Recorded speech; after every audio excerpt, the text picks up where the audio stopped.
I got in some gas myself, and my throat, I think, is all burned up.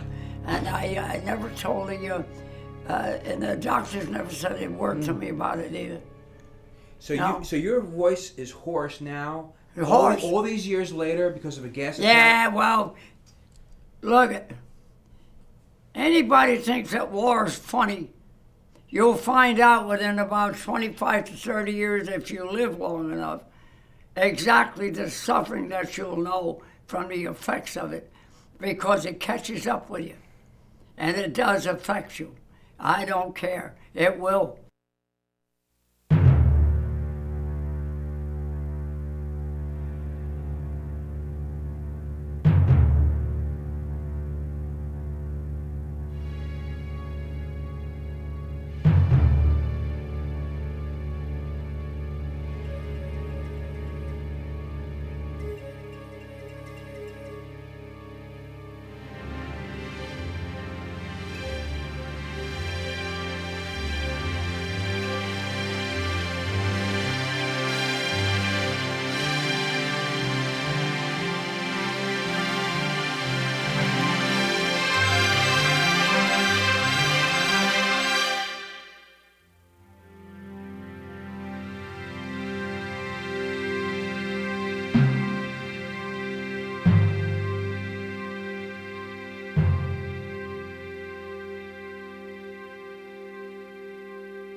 Welcome to Triumphant Spirit, America's World War II Generation Speaks.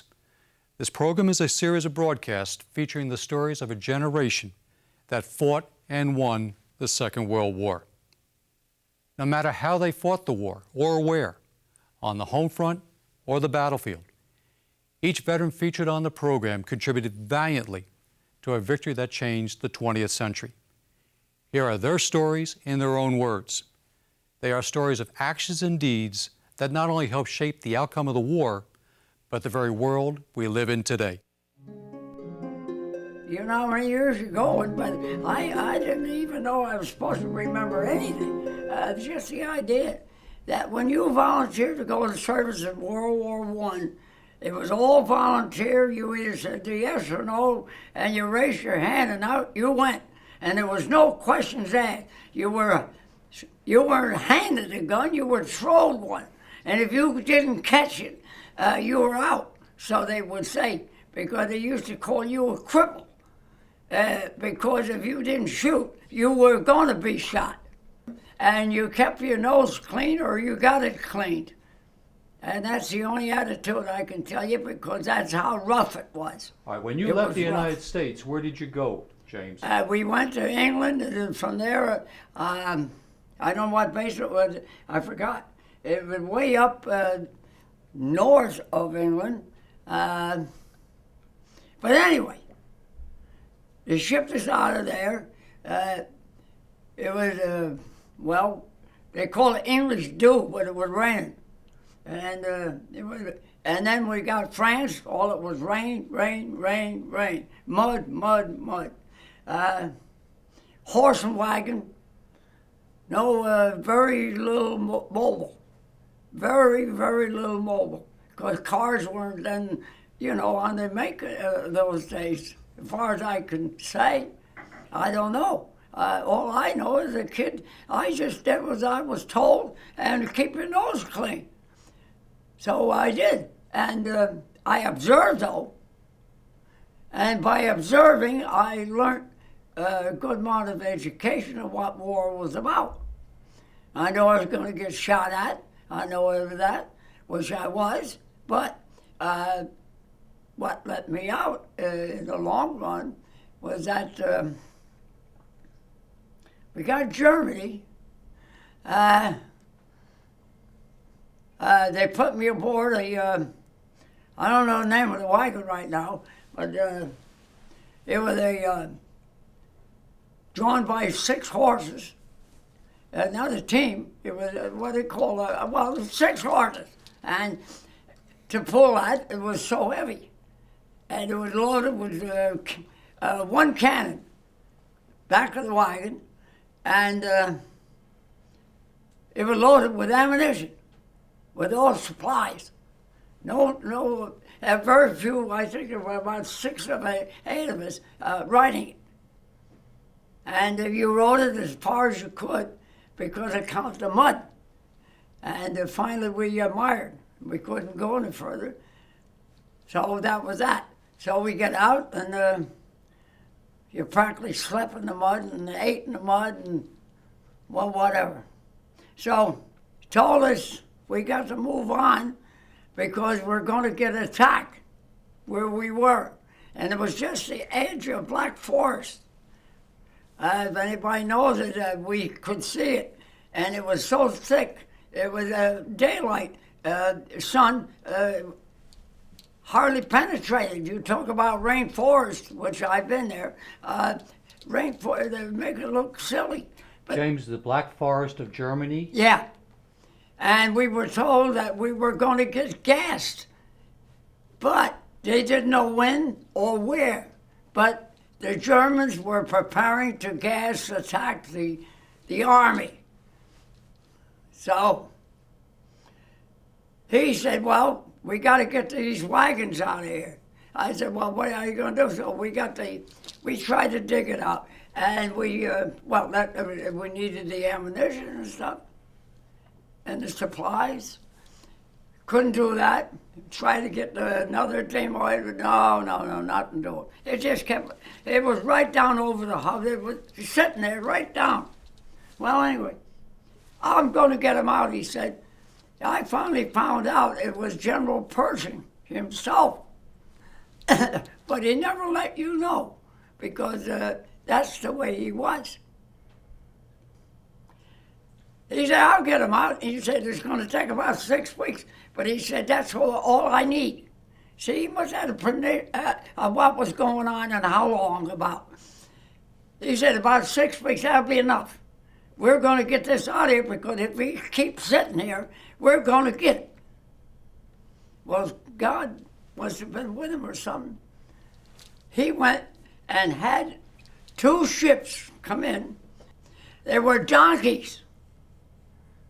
You know, I said to him after they brought the donkeys, over, I said, that donkey ain't got enough strength to...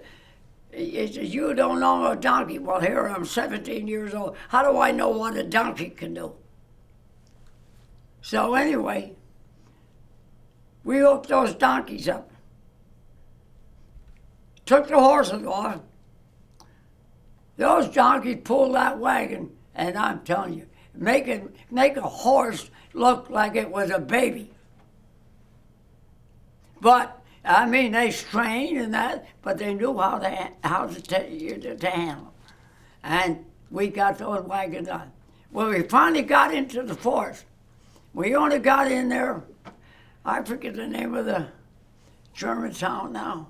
It began with an A, I think, something. And we had just crossed the river.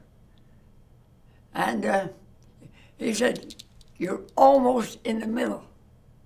We got to watch now. We watched.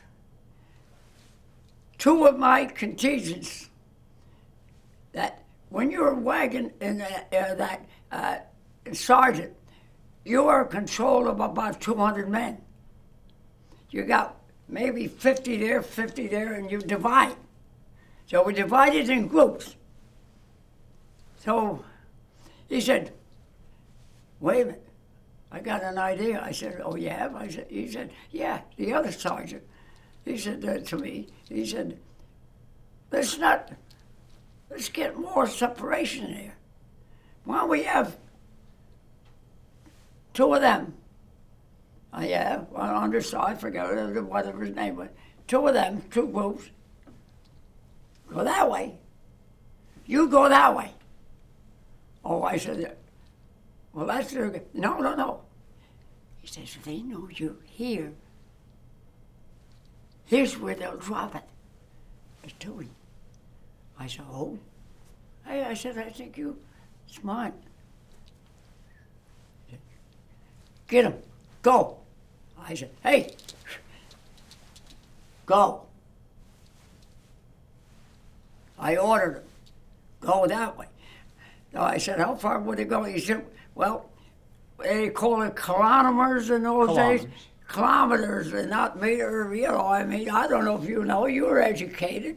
Look, I'm only talking to me a few years back, what is it, 80 years now?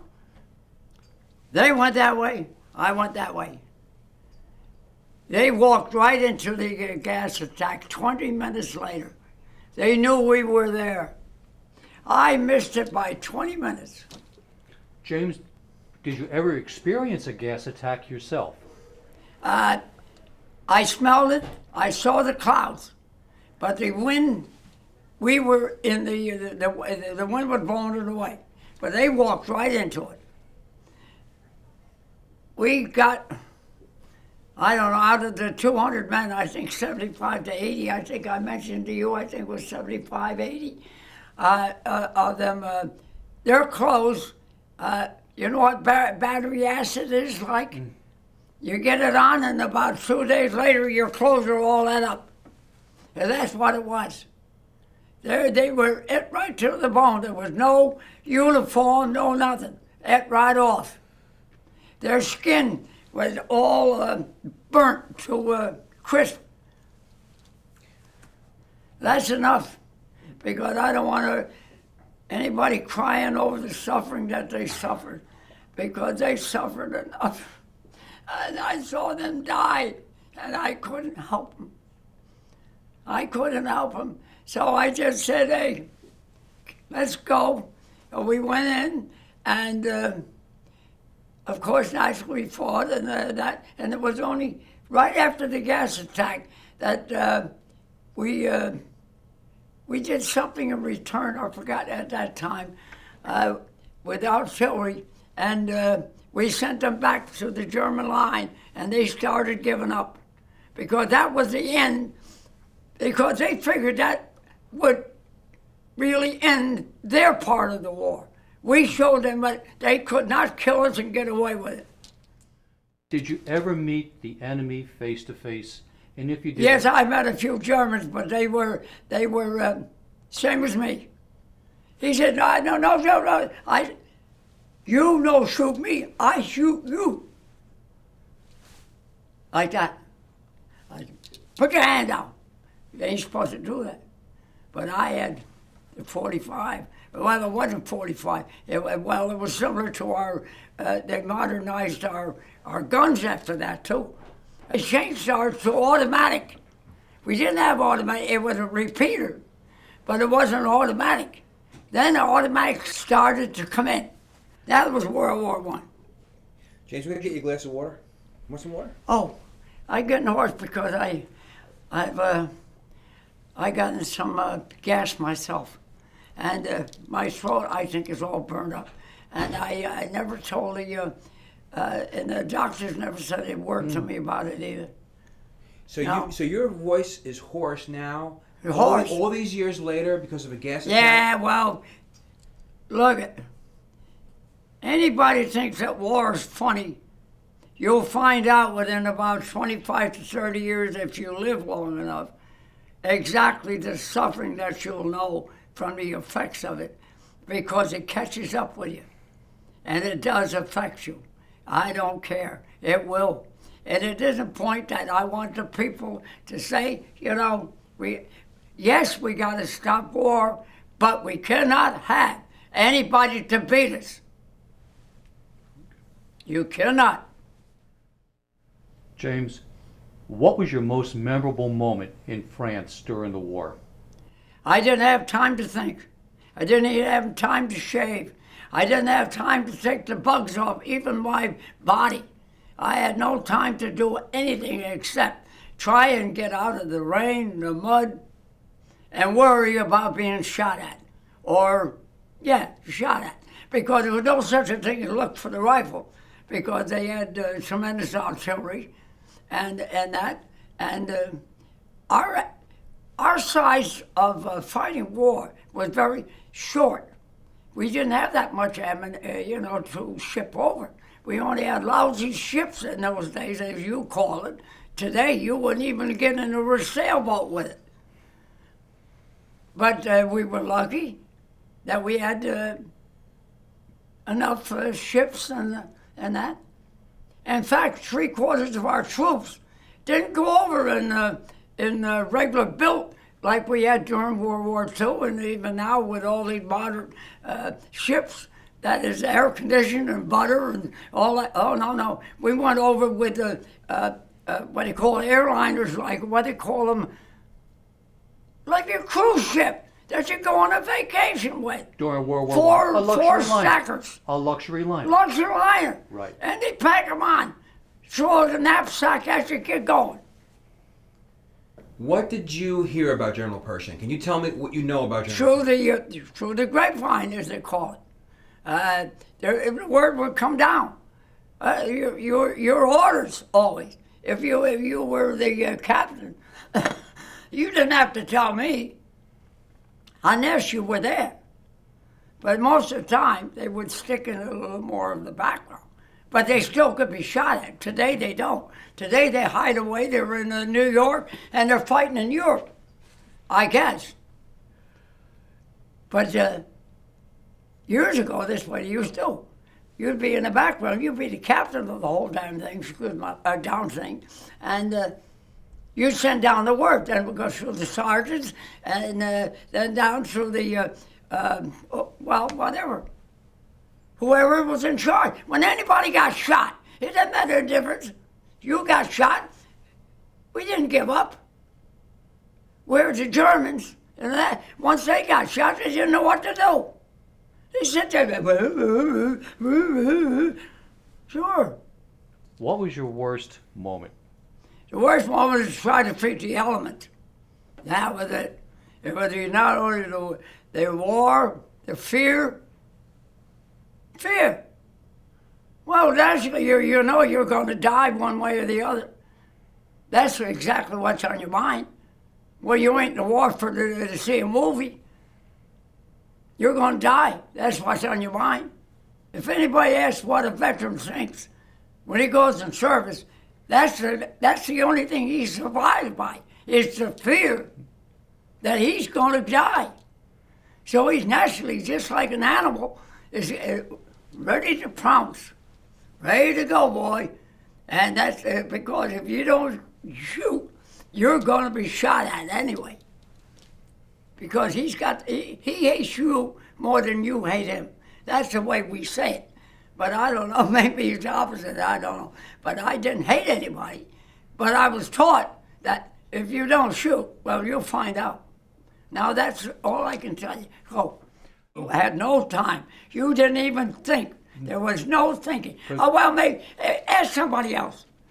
But me, my whole mind was, get home. Get this over with. Do it. Get shot or what? Do it. Get out of here. And they gave me a ticket. I got on a boat, not a ship. The way he's going to laugh. You know, today, anytime I talk, today the Navy is a ship, not a boat. In those days, everything was a boat. Didn't matter if it was a rowboat or an airliner, it was a boat. Well, anyway, you got on a boat, I was back. That was it. And I was told, forget about it. No sympathy, no saying I'm sorry, no saying, on your injuries, you see a doctor, you'll get paid. If you remember, we had one hell of a, excuse my language, almost a revolution in Washington with the veterans trying to get a bonus for the war. Sure, they even got shot doing it. After you were home, what did you do in between the wars? Well, I worked at everything I could get money at. Go back playing piano if I could. Find a job. And then bread lines started coming in, if you remember. Then the poor days, stock market started. Hey, I can do it. Now I can do it. Now the wheels are turning of time. Here goes your time. Yeah. Your generation lived through the Great Depression. Oh, yeah. What was life? Oh, yes. James, what was life A like? dollar bill. There was no such a thing as a dollar bill, really. It was a 50-cent piece. What was life like? during the Great Depression? Another case of misery. Hard to find a job. You'd have to talk your way in and out. Try to beat the other guy from getting a job because you had about 100 of them behind you. He needed the same thing as I needed. So you fought like the devil to try and see if you get that job, if you could. But if you knew a little bit more, you got the job. Or some of them, I think, just wanted the job for a few bucks. And at that time, we were talking about dope and alcohol and smoking, and that was more from the war, the suffering that they were trying to drown their sorrows or what, and figured, you know. But me, I said no. I got something better to do. And the veterans never did receive the bonus that the government promised them? No. And today, they still, if there's any of them alive, I will fight for them. I'll go to Washington myself and say, hey, what's the matter, Mr. Bush? Well, we're trying to fight for this boomer business. What was it, 17? Those born in 17 on? Or something, I think it is. Baby boomer generation. Anybody remember that? The baby boomer generation? Yeah, we're fighting for that now. And they're ignoring us. And it means nothing. But they'll spend billions of dollars and give it to Iraq or something which they deserve it. But let them work for a living the same as I did. But they'll know. Did you go to Washington in the 30s to fight for that? No, I never saw Washington after that. I didn't care about it. All I cared about is Jimmy Woolsey. That's all I cared about. Lucky I'm alive, lucky. And then, of course, World War II came. James, where were you when you heard about Pearl Harbor? I was there. You was there? I guess I was. Could you explain that? Yeah. A lot of people ain't going to believe this. And I didn't give a darn. I was going to say a word, but I won't. I was there. I was visiting a friend of mine. I was on vacation. I was vacationing. I had a chance to get in Hawaii. So I don't know if it was a true chance or something, but it wasn't material. But I got in Hawaii, and I'm going around Honolulu and that. So my friend was up. He's a Marine. And I said, I wonder if, I think his name was Frank Rowland, but that's the material. And they said, he's up on Red Hill. I said, Red Hill, where's that? Up there. It's I forgot, well, he explained to me later why Hawaii is identified by the diamond. That is why, because more than that hill is pointed. And there's most of that whole top of that area, I guess even maybe today, is the Marines that sit up there with their cannon and that ready that anything comes in the harbors. Well, anyway, I went up to see him, and we got talking, and I heard this roar. I looked up, and I see a group of planes. There were about 6, 8 in a group. Yeah, I kind of looked down, and all of a sudden, I looked up again. There's another one right behind that one, only about 4. There was a group in 4, then it was in behind that, and someone were, like they were looking around or maneuvering or something. But as they were doing that, the identification on the body of the plane, do you know what the signal was on the plane? Well, what's ours? Ours is a star with star a red is dot right. in the middle of it. Star. I said to him, hey, that ain't not our plane. That doesn't even look like our plane. I said, look, even the insignia on there. That ain't ours. He He says, you know, I think you're right. I never once said that. That's when all hell broke loose. And it was hell. I could hear it all the way from that hill, which is, well, you look down here and about 5 miles away. So you could hear the screaming, the bombing. You were on Diamond Head. Diamond Head. When that attack took place. And everything was being blown up. Never mind. I don't want to. Look, if you want to know about what it got it, I wouldn't know I got it, except I know the big battle wagon was there, and I saw it with all the bombs coming down in the planes. Just at that thing. They were at that. They wanted to get that. Oh, yeah, they did. Oh, she sure did. And that's our memorial today. Where did you go? As soon as you heard when the bombs were hitting? Well, I hit back in the United States. We had to get out of there. So all the Marines, they chased us out of there. All visitors and all out. Off the island even. Oh, no, they escorted you out. You didn't go. You were escorted out. So we got on ships. Now it's ships.